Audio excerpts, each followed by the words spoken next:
Welcome back to another episode of Man vs. Marriage. It is I, your humble servant, the Q Dog. Watching that intro, man, it makes me miss my hair. Thank you, Mother Nature. You dastardly What was that? beautiful woman, you. Mm-hmm. Male pattern baldness. It sucks. Anyway, thanks for showing up. Thank you for being here. We look forward to doing this episode. This is show 2 in a 3-part series. Where do I start? And for this one, we talked about it in the first episode, which is taking personal responsibility, but we're going to dive a little bit deeper into that because the main frame of the first episode was about awareness and the benefit that you can have from being aware. So with that, before we go any further, I am Quincy Moran, a.k.a. the Q Dog. The beautiful lady on the screen with me is my wife. Honey, why don't you introduce yourself to everybody and tell them what you do? Yeah. Give us a little more. I'm Jeannie Moran. I'm Quincy's wife, the mom of 8, and that's about all I got. I think there's more to that story, but I will leave it for you to tell. There's a whole lot of story to that, but exactly. That's the bullet point. So if you don't know who we are, number one, I'm glad that you're here. Number two, we have been married for 25 years at the recording of this podcast episode, and we have quite an incredible story. We are the purveyors of the Moran family and of House Quincy. It's called the ringmaster of this circus is what we are.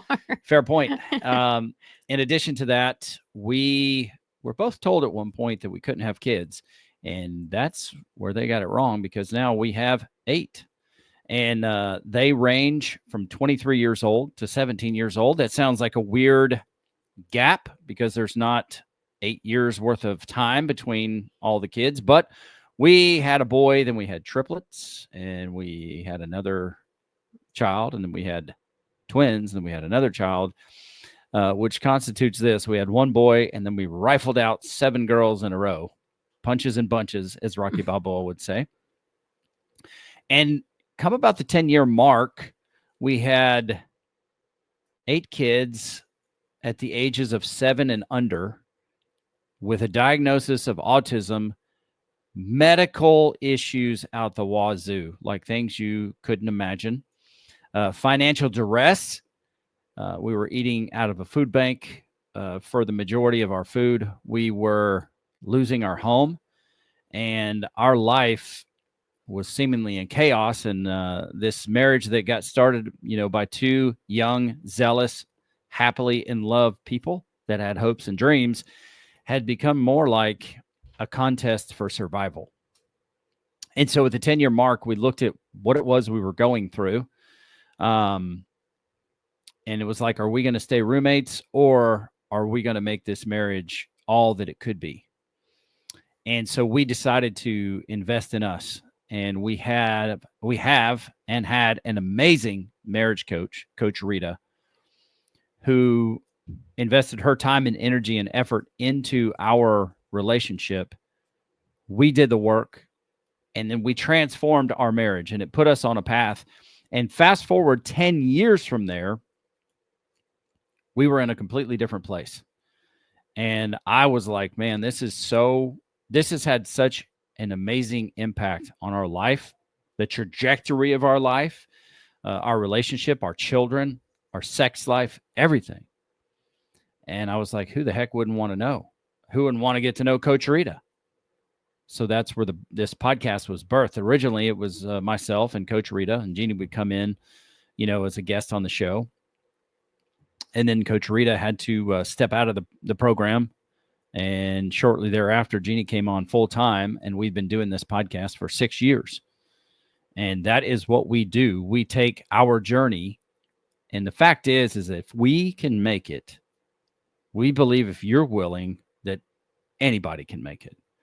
So if it wasn't, having a child born with special needs, if it wasn't having 3 at one, born and put on life support effectively right away, if it wasn't, having another child, 7 Got pregnant 7 months after the triplets 7 months after the triplets were born, And then we went back through it with the twins back in the NICU.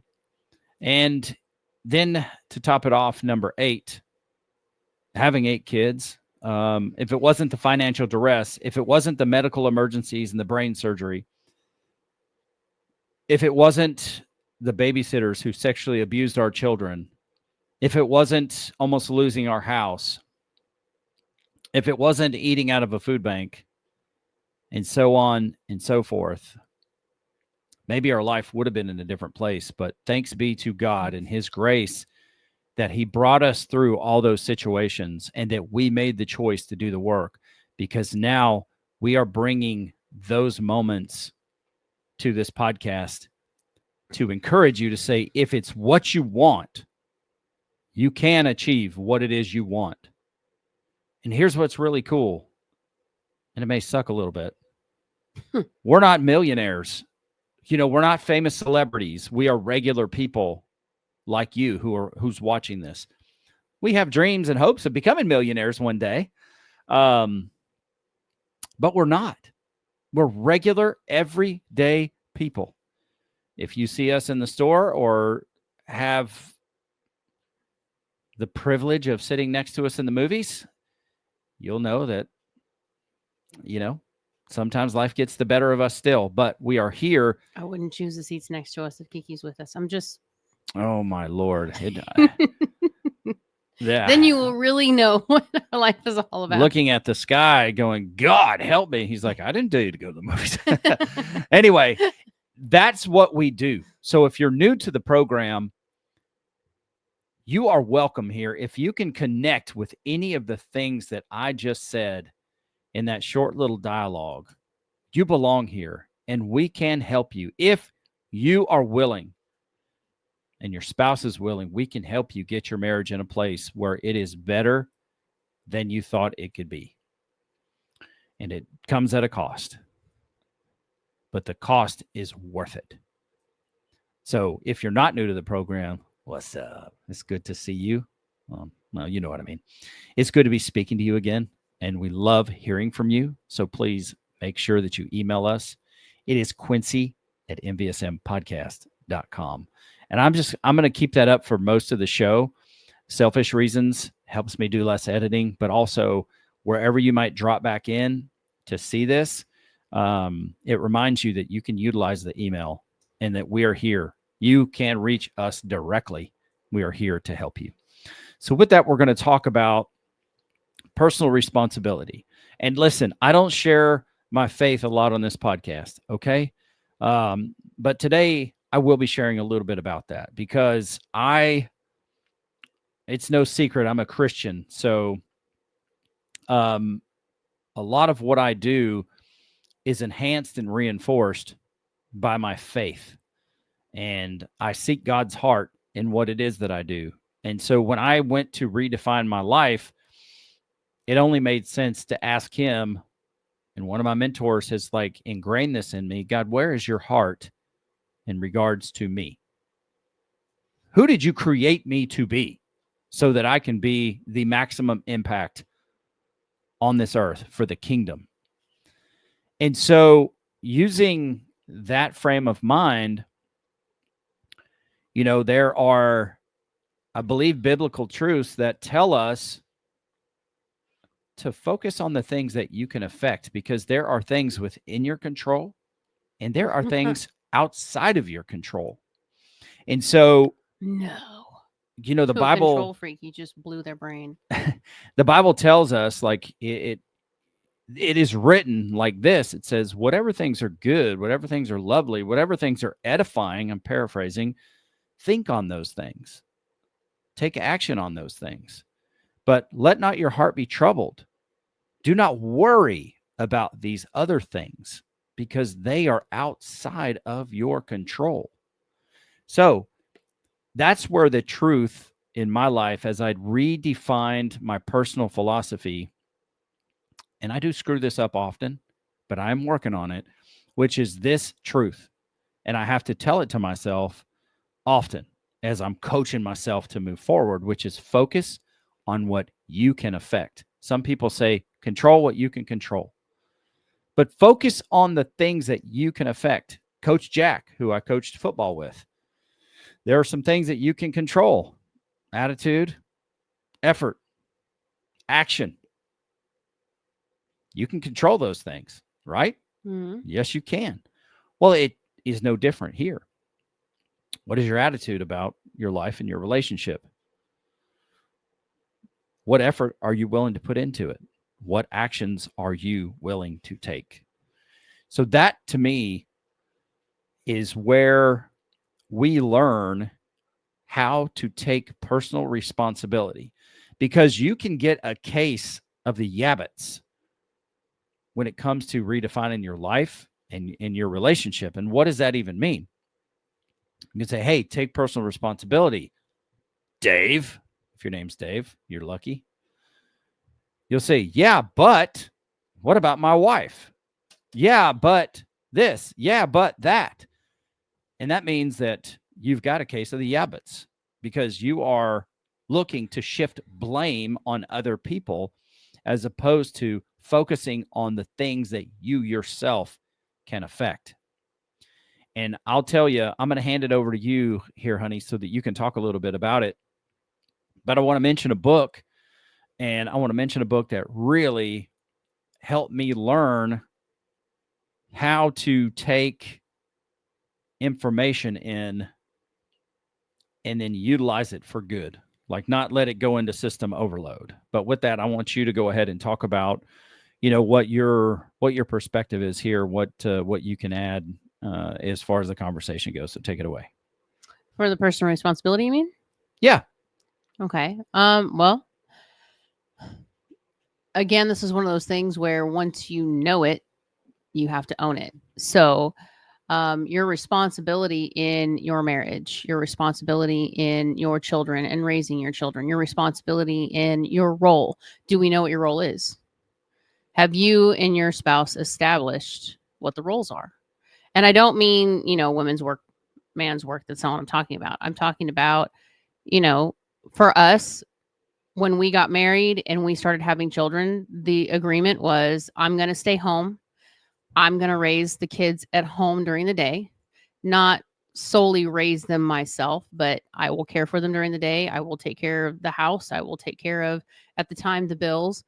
Um, I will do what's necessary at home and manage home so that Quincy could go work and not worry about, are the kids being fed? Is the house being cleaned? Are things being done that needed to be done? And we don't have to look at, on the weekends when you're off, now we have to do all these things. We tried to keep everything up during the week. So on the weekends when you were off, we had time together.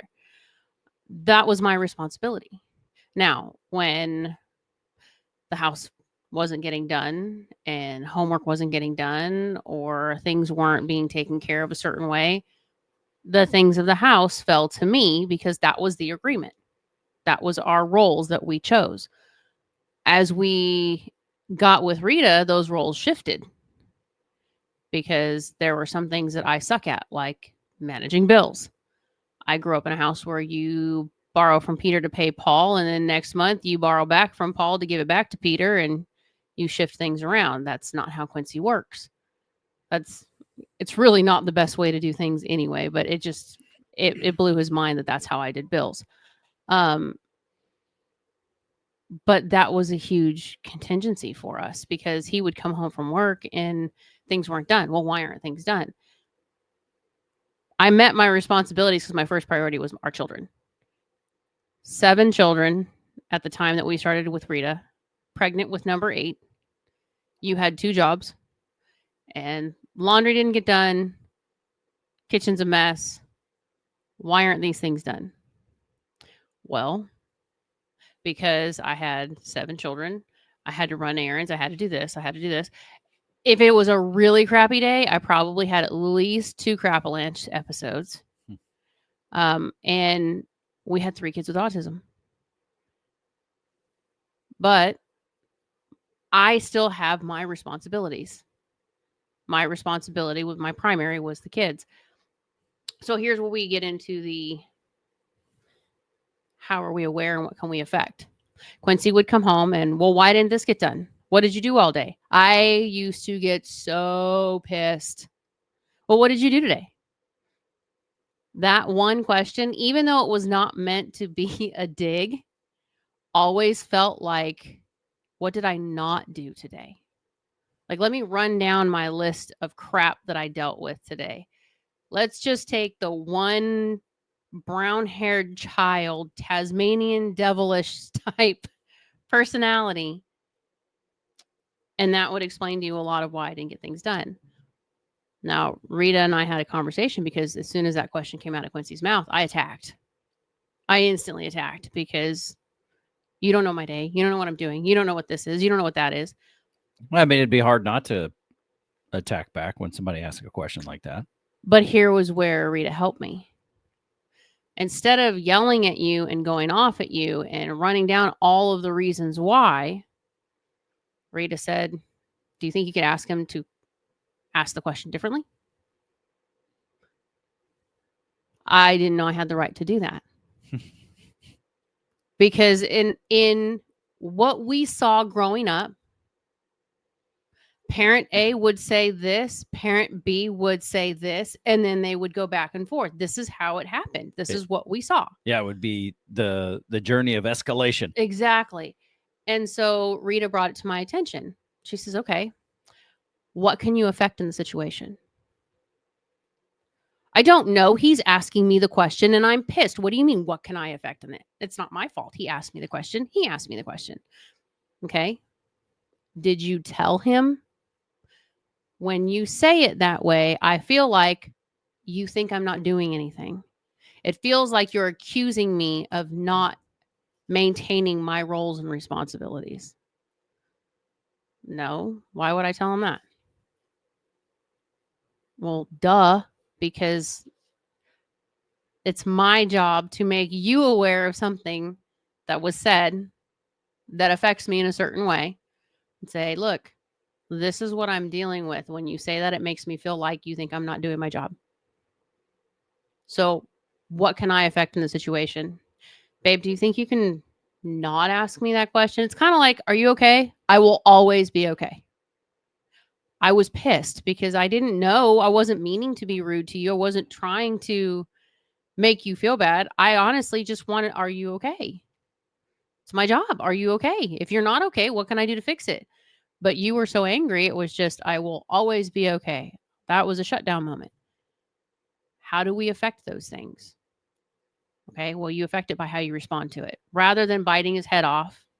She's like, change it, redirect it. Well, I did XYZ.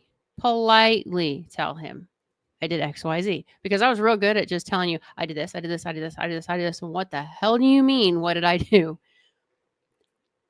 The point that we're making is, what are you responsible for? I'm responsible for how I respond. I'm responsible to tell you when something you say or do affects me.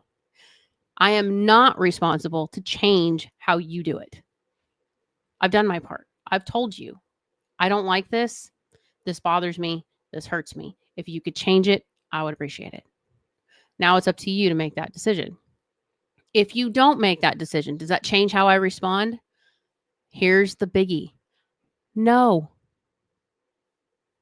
That's your problem to deal with, not mine. So if you continue to talk to me a certain way or say things a certain way, I'm going to keep responding the way I'm responding. If I don't, it escalates. It becomes a problem. But if I escalate it, now we have something to fight with. If I don't escalate it, what are you fighting with? You're not. You're just finding out that I'm not giving into this. I'm not going to respond to this. I'm not going to argue with this. A lot of people, I think, because of what we've seen and what we were raised in, we look at everything as, I have to compete because I have to be right.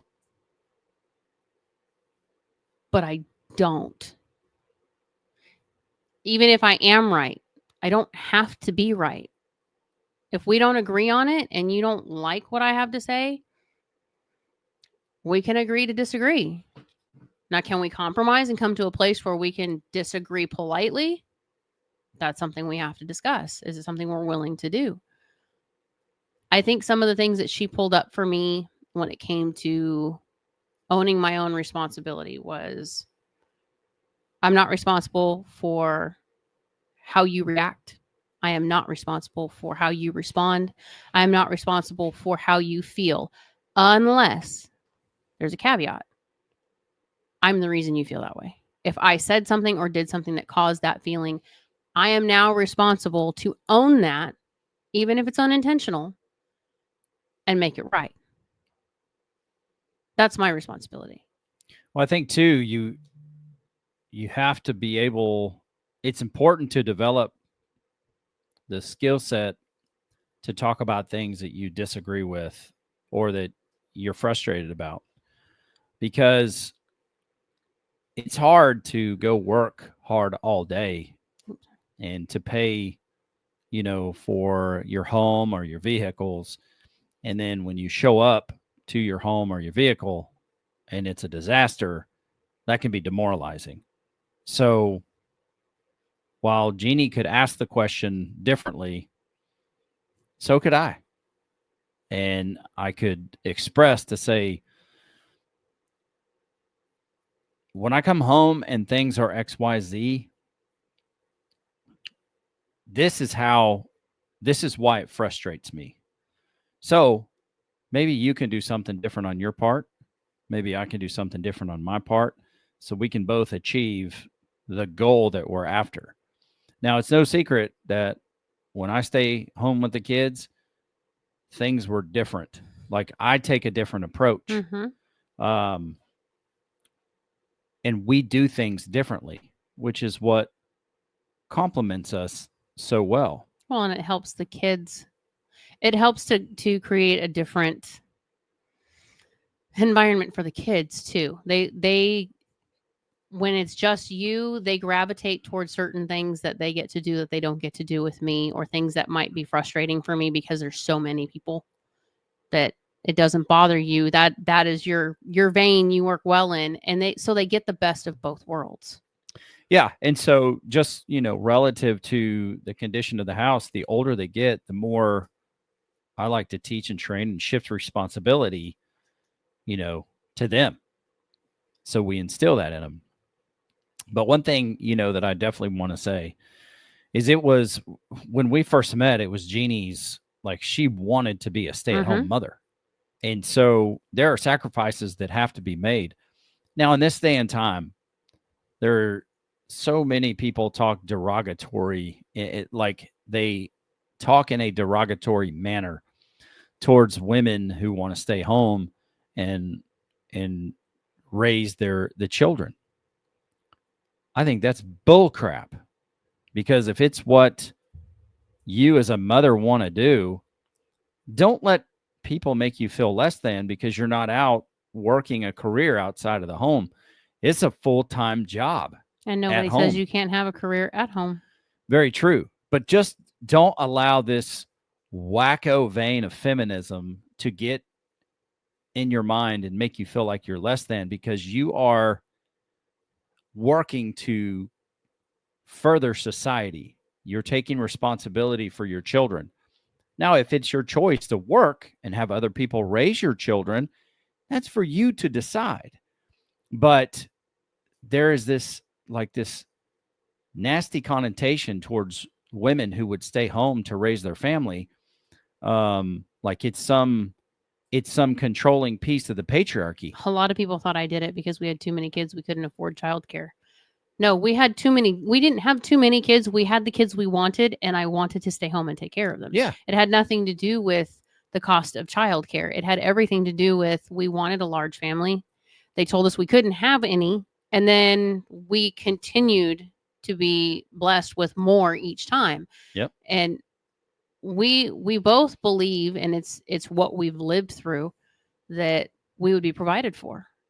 And it wasn't about being on somebody else's dime or anything like that. It was simply we trusted God to take care of things, and he did. Well, Even if it meant food banks, we never went without food. We never went without what was needed. Did we go without wants? Absolutely. But we never went without what we needed.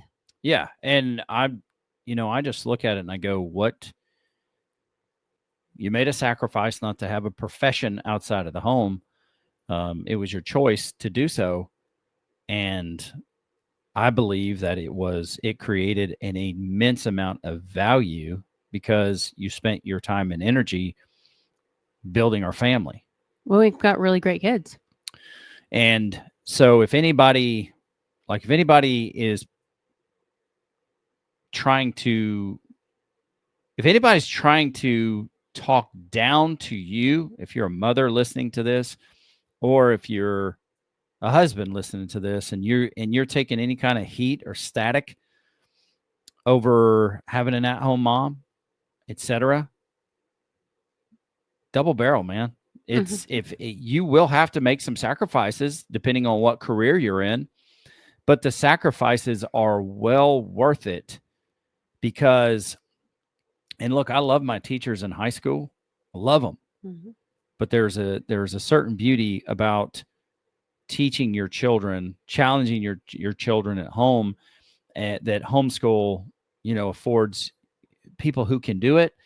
There, it's great because it's not that you're telling your kids what to think, but you're teaching them how to think critically. And all too often in schools today, you hear stories about teachers that are teaching kids outside of the subject that they're in. So when you're talking English, teach my kid English. I don't need you to teach my child about family values. The family values. Now, you can have constructive conversations about it, but it goes too far to where teachers in public will allow their ideology to take over and the teaching stops. Like you're no longer teaching about math or science, etc. Now you're teaching about your political views. And whether you're conservative or you're liberal, whether you're Democrat or Republican, there are classes that focus around culture and politics, etc. But keep the main thing, and your opinion on politics and culture out, and keep the academics in.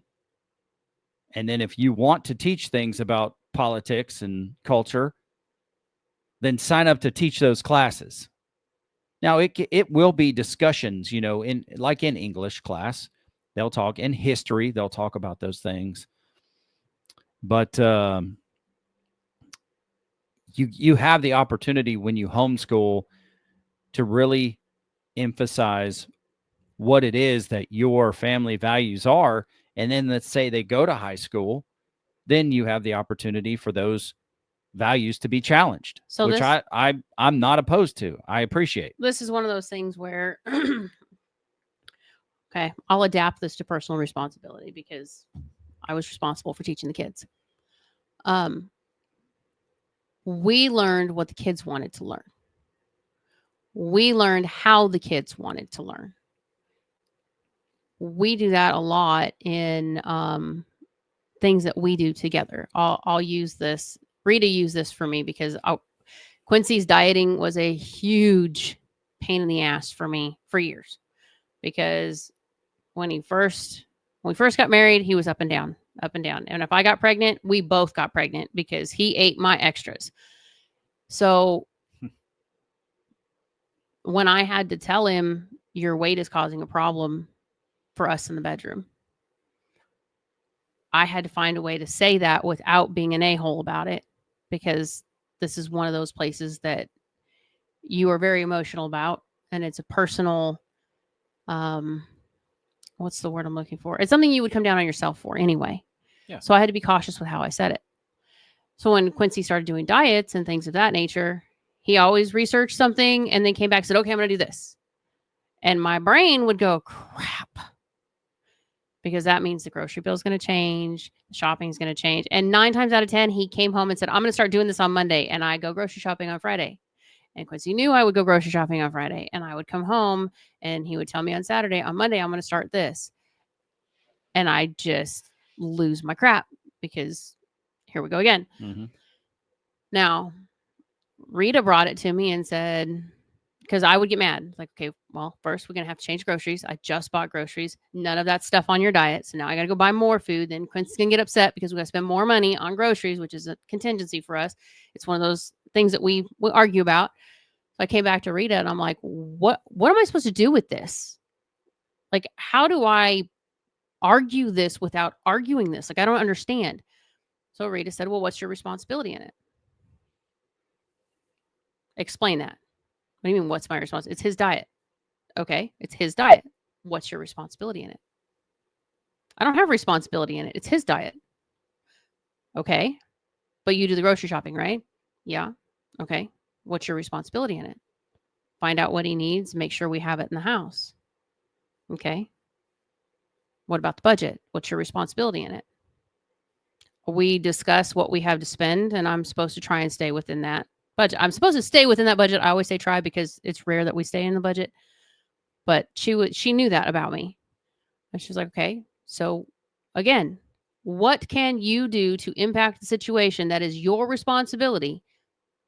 That's it. What can I do? What is your part? I do the shopping. I make sure the fridge is full. I try to stay within the budget. But you're missing something. And what am I missing? You have to encourage him. I didn't want to encourage it. I was pissed. You kept changing my plans. You kept telling me you were changing your food. You kept telling me you were changing your workout time. And it was getting frustrating. Mm-hmm. I'm irritated. I'm frustrated. You tell me you're going to do this. And in my head, I'm thinking in 3 weeks, he's going to change his mind and we're going to be doing something different.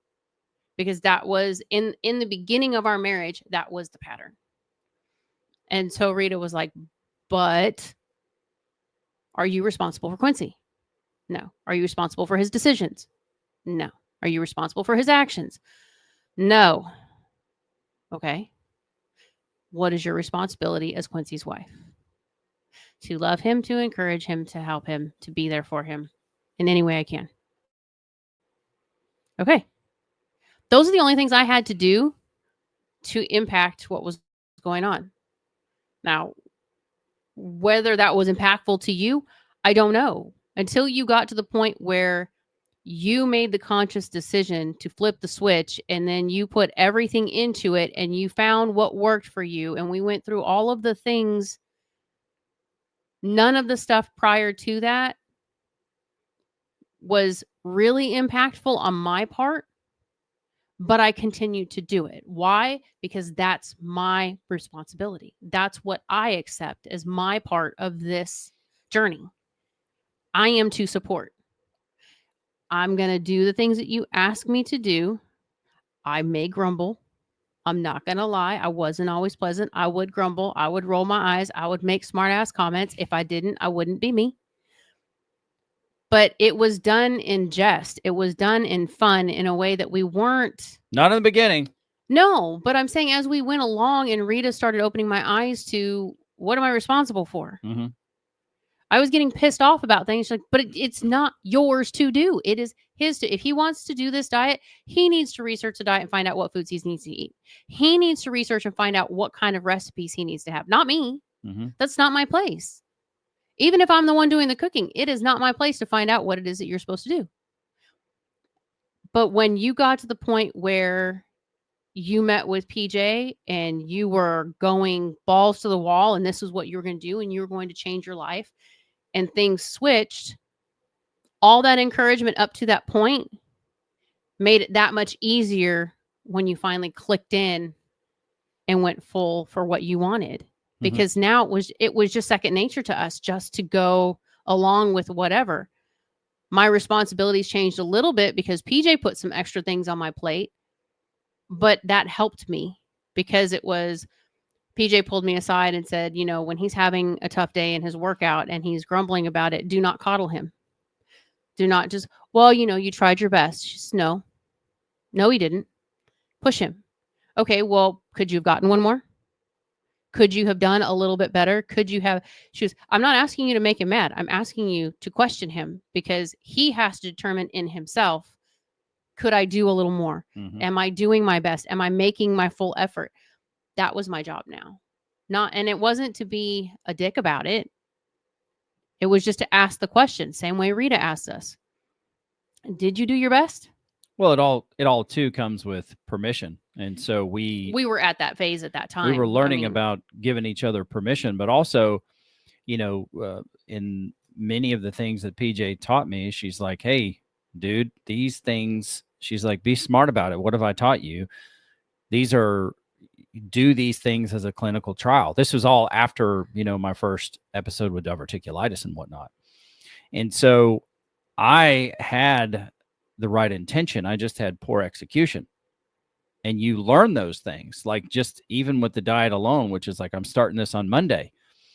I wasn't I wasn't mature enough in my development to go, okay, how long did you buy groceries for? I bought them for this amount of time. Okay. Well, after that, after this is done, here is where I'm going to start. This is my plan to move forward, because I was learning things on my drives. I was learning mhm. things in the gym, and it's like, I got to do it right away.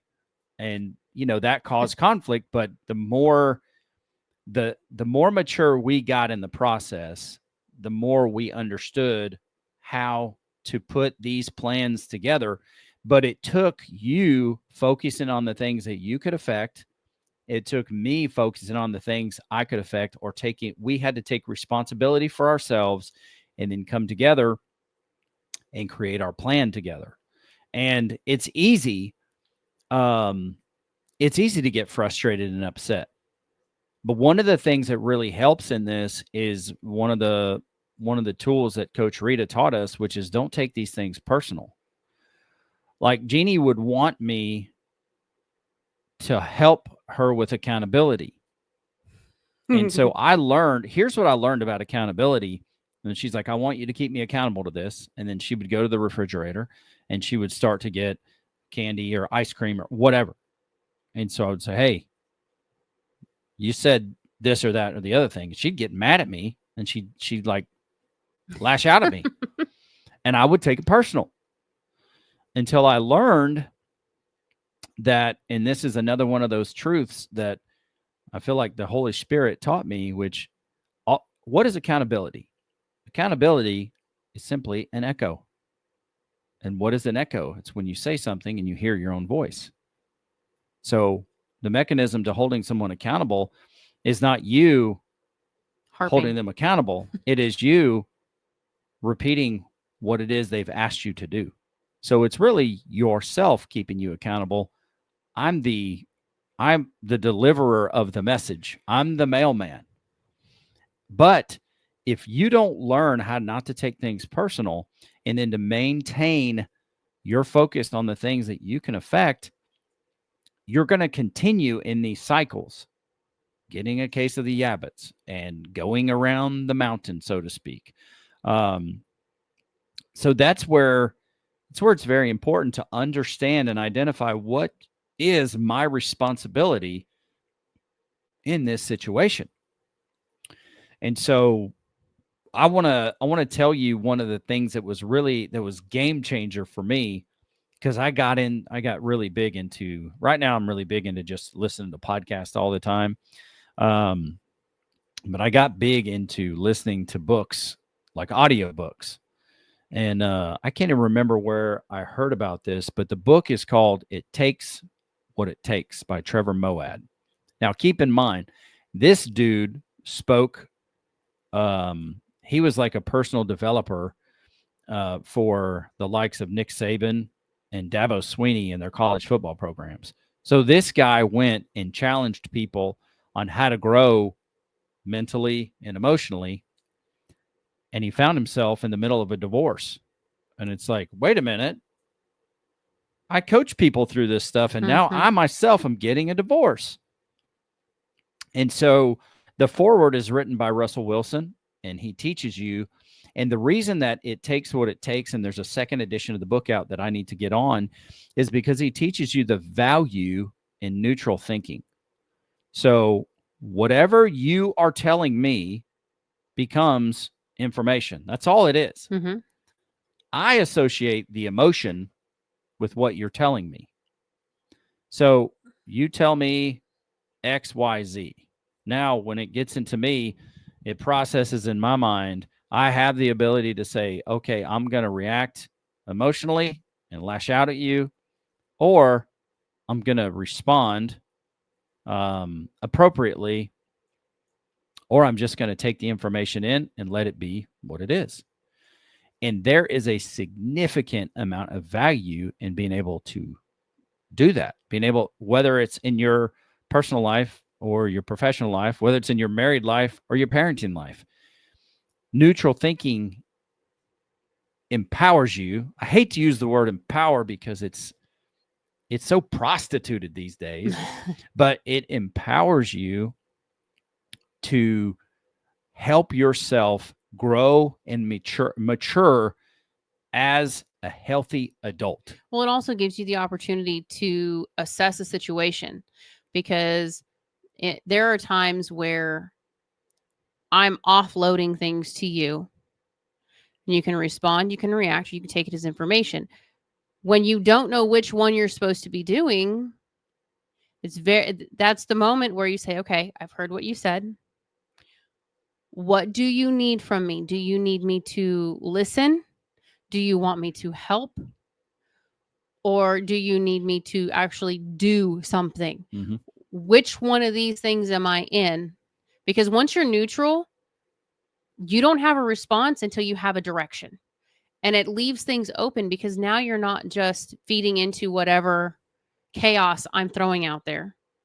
You're not jumping on my bandwagon to go after whatever it is that's upset me. And you're not just sitting there blank, doing nothing, Mm-hmm.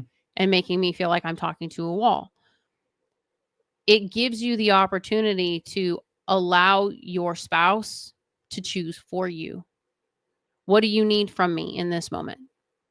And now you're no longer, again, you're not responsible for the decision made, because you've asked your spouse, what do you need from me? And now you know which lane you're supposed to be functioning out of, because that's what they need from you. And again, you're not responsible. When they get upset at how you said or what you did, hold on a minute. Unless you were an a-hole. Well, that's fair. But if you and I are having a conversation, I'll use the kid schedule. That's one that we go back to a lot. I was getting frustrated with scheduling.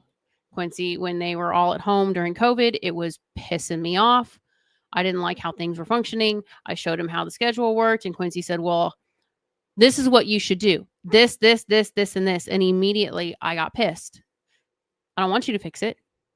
I'm just telling you that I'm frustrated about it. And you came in and just changed everything up. That I don't work that way. This is how we run things. I'm just frustrated because it's new. It's a change. It's not working with what I would normally do. I don't do well with change right away. I have to process through it. And it caused an argument between us. And then it took us a step back to say, okay, wait a minute, time out. So when Quincy came back and we were talking about it, he came to me and said, so when you were telling me this, you just needed me to listen. Yes. Okay. I thought you were coming to me. You wanted me to help you. I was trying to help you because I want to fix. Had we been in the neutral mindset at that point, which we do more often now, Quincy asks me, okay, hold on, wait, time out. Before you go any further, I just want to know, what are you looking for in this conversation so that I know what I'm listening for? And it's not, some people might be like, oh my God, you have to ask every time you have a conversation, you have to ask for details or permission or this and that. In the beginning, yes, you do. Mm-hmm. Because you're learning. You've been married for how many years? You've done things this way for how long? And now you have to change it. And before you just jump into making changes, especially when it involves another person, it helps to say, wait a minute. Okay. I'm unfamiliar with what you want me to do here in the past. This is what I have done. Is that still what you want? Or do I need to approach this differently? What are you looking for? Well, the truth is, let me just butt in there real quick, because a lot of times we don't know what we need. Yeah, no doubt. We don't know what it is that we need. But we are real quick to offer to other people what they need. True.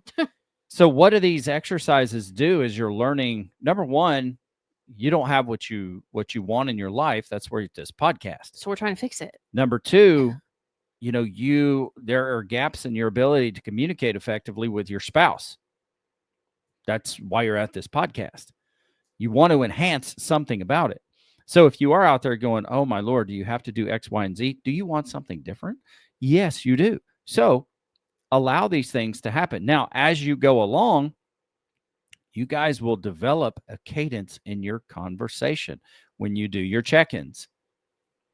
Those things are going to happen. So you won't always have to ask as a caveat, because then you'll start to come and say, hey, I just need to blow. I need to let all the air out of the balloon. Yep. Please listen to me. And it's like, okay, now, good. Now you know to tell them up front, this is what I need.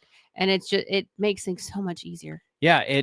And there are times where you will forget to do that because life is busy and you're in the moment. And then we teach you tools to clean that crap up. Because how do we know? Because we do it. Mm-hmm. So these are things that you can use very effectively to enhance your ability to communicate. But it all starts with you taking responsibility for your actions and focusing on the things that you yourself can affect. If you are willing to do that, if you will give yourself and your spouse the grace to fail and the grace to start again, then you will start to enhance your relationship and your communication. Now, there's one other side to this. Your responsibility in how you do things. If you have been an ass, if you have said something, if you have done something, if you have broken trust, those things are your responsibility to make amends for. Mm-hmm. Those things are your responsibility to prove that you're going to do something different. You can't just say, oh, I'm going to do better, and then not put the work in and show the effort. You are responsible. When you put the words out, you are responsible for what you say you're going to do. Yeah, if your words and your actions don't line up, then you're full of crap. And you're not taking responsibility for anything. And I developed this saying a long time ago, well, several years ago, which is talk is cheap, action pays the bills. You need both. You need both. You need your words and your actions to align so that you are a congruent human being. But now here's the flip side, and this is why I was saying this. If you are on the opposite of that, and your spouse has done something to break your trust, or has done something, said something, acted like an ass, whatever, and they own it, you are now responsible to forgive, choose to or not. And you are now responsible, if you choose to forgive, squash it. That is one of the hardest things that we run across, ourselves included. There have been times where old stuff comes up and it's like, oh my God, we're going around this again. Mm-hmm. But we agreed, we forgave it. We're not bringing up the old stuff. Is it familiar? Yes. Does it feel the same? Yeah. Is it the same? No, because there's a conscious effort now. This was not intentional. This was not something that was done on purpose. Yep. That's the difference. But you are responsible, both parties. If you did it, make amends for it. If you're going to do better, don't just say you're going to do better. Do better. Mm-hmm. Prove it. And if you're on the opposite side and you've allowed and accepted the apology, squash it. Quit bringing up old shit. Quit hashing it out. Yeah. Because you're not going to make any progress. What happens is when you don't let those things go, whatever progress you're making now is going to become a setback when something familiar comes up, because you are going to, out of habit, pull up the past Mm-hmm. and say, well, it's just like when you, and everything that you have just tried to repair is going to rip right down the middle because you didn't let it go. You took the knife with you. You're supposed to lay the knife down. Once you say it's done and you've both agreed to move past it, you have to put the knife down. If you don't, you're going to slowly pull it right back through every thread that you're putting back together. So that was the other side of forgiveness for both of us, or taking responsibility for both of us, was there were things that had been said. There were promises that had been broken in the beginning of our marriage. Some of the hard talks that we had to have, this stuff came out. There were resentments. There were things that we had to hash. Mm-hmm. And we had to both we had to be aware of what was our fault. We had to be aware of how we responded to it and what we did, right, wrong, or indifferent. And then we had to take responsibility to determine what we do next. Do we Mm-hmm. choose to forgive? Do we continue to fight with it? Were we right? Were we wrong? Does it matter? And then we had to own our own side of it. And then we had to make an agreement with each other. Okay, now that this is done, it doesn't come back. And if it does come back, you need to discuss it, but not in an argument. It needs to be, you said this today, and it kind of made me think of some old stuff. And I just thought I need to make you aware of it because I don't know if it's something that I'm still trying to process through the hurt, or if it's something new, and if it's like a new habit or something. Maybe, I don't know, something just didn't feel right. Saying it to Quincy in that manner versus, oh my God, that's just like when you did this. Do you see the difference in the conversation? One is an open-ended conversation of let's discuss, and the other one is an F you screwed me over again. And there's no room for, they might not have known it. They might not intend to do it. It might have just been something that when we get busy, we slip into a bad habit and something came out that wasn't supposed to come out. As you get further along and start making these new, these new patterns, these new communication boundaries, what am I trying to say? No, I think it's the, once you develop your new process of communication, there it is. That's you. And look, there, I hate to say there's a caveat, but there's a caveat. If you're talking about a spouse who has not been faithful to you, let's say somebody cheated on you, or, God forbid, struck you physically, you reconcile that, you move forward, and then it happens again, and you reconcile that and you move forward and it happens again. That's different than what we're discussing here. So yeah, there's a huge difference between abuse and infidelity versus what I'm talking about. Now, if there's an infidelity and you've agreed, you've forgiven it, and you've agreed, you've moved forward, and there's no other infidelity, maybe an insecurity, but not an infidelity. You cannot keep hashing that. You can't keep throwing that at somebody. It's kind of like when somebody stops drinking and then you get into a conversation and you're someplace and it's just like when you used to, but they're not that person anymore. They're not doing that anymore. And you have to give them the grace and the room to grow past who they were. Yeah. Now, if they're still doing the same crap, then you have some decisions to make and you have to determine what your non-negotiables are. But if you've agreed to move on from something, then you need to move on from it. Well, and what we're presenting here is that we have agreed both to move forward, and we are both intentional about how we treat each other, about how we express what it is that we want in our relationship, and then we are intentional about how we take action towards that. So just know that. I'm thinking, just like I don't want people to think that it's okay to allow these things to continue, because at some point, if behaviors continue over and over and over again, then you have to have another conversation. Say, okay, we agreed to let the past be the past, but here's 4, 5, 6 more times where this is happening. So I don't see your words and your actions meeting each other. And if you're going through something like that, email us, because we can help you at least shine some light on that. And maybe it needs to be a phone call. Maybe it needs to be a Zoom meeting. Maybe we need to handle it or help you address it in that kind of a way. And, just as we're going to close this out now, look, I want to say again, because you've made the decision to change, don't expect that everybody else around you is going to change, or that they're going to accept it, because they may not. But you have to be willing to do this in spite of what those people around you say, even your spouse, because it's likely that you've endeavored to make some changes before.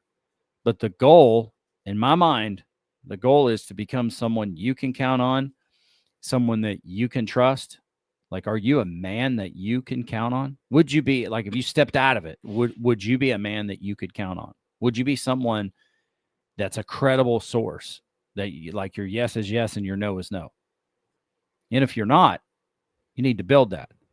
And truthfully, people's disbelief in you is a blessing in disguise, because if you're only going to do it when things are easy or when the people around you believe in you, then you haven't made it to the point of where you're going to do this to create permanent positive progress forward. I hate to do the 3 P's in a row, but that's where it's at. So you have to be willing to go through people's disbelief as you're building trust within yourself. Because ultimately, you don't trust yourself, you don't believe in yourself, and nobody else is going to either. So you've got to develop that muscle where it's like, when the chips are down, I believe I'm someone that I can count on. Not the mindset of like, I'm the only one that gets things done around here. I'm the only one, nobody else. No, that's not it. It's like, okay, well, when I say I'm going to do this, I have every intention of doing it, and I do it, to a high degree. And so if maybe your siblings or maybe your spouse or maybe your parents are looking at you and they're going, oh, this doesn't change. Hey, Jeannie had some family members that have said that about me. He's a guy. It won't stay. It's not permanent. He'll go back to what he used to do. It's inevitable. And so you can answer right now. No, you don't need to provide. It's been 15 years. You haven't done it yet. Yeah. And that's because I'm intentional about what it is that I do. And sometimes people around you can be speaking out of their disappointment because things in their life haven't changed. Mm-hmm. But if they apply this rule, this truth in their life, focus on what you can affect, things for them might turn out differently. So that's where we're going to end this one. And I want you to go back and listen to this a second time. And I want you to make some notes somewhere, your phone or on paper, because I want you to put these things into progress, like put them into practice and see what the progress is that you make. Grab the book. I will do everything in my power to remember to put a link to It Takes What It Takes in the show notes, both on the audio and on the video, so that you can go and grab that. I'm not going to get any kind of kickback. Maybe I do need to create an Amazon store for people to get, crap through, and maybe we can get some credit for that. I don't know. But the most important thing is go back and get after it and learn the power of neutral thinking and to focus on what you can affect while not taking things personal. And it's a grind, but it's worth it. The value, the cost is worth what you get out of it. I promise you. Do you have 2 examples? There's Jeannie over there. Hey, wave, honey, at the camera. Yeah, there she is. And here's Quincy right here. Hey, I'm waving at the camera. It's worth it. Is it worth it? Mm-hmm. Exactly. All right. She is Jeannie Moran. I am Quincy Moran. If you're still with us on this episode, number one, you're a freaking stud. Even if you're a chick, you're a stud chick. Doesn't sound right. But I want you to know this, and I need to talk about this in the beginning of the program. We are going to put out the Man versus Marriage Guide to a Great Marriage. Do you want to know when that drops? If you do, email Quincy at mvsmpodcast.com, because I'm going to be able to tell you when that's happening. I'm going to tell you when it drops, and you'll be able to download this guide and then utilize it to help facilitate this new life that you're building, this new direction. So make sure that you do that. Otherwise, go to quincymoran.com/apparel, where you can get some of our goods. It looks a little something like this. Go rock the brand. Rock the Man versus Marriage, the podcast t-shirt. That's it.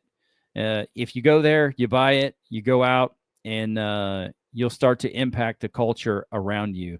And that's where it really matters. So for Jeannie Moran, final words? Nope. All good. All good. I'm Quincy Moran, and this is Man versus Marriage, The podcast. Oh, and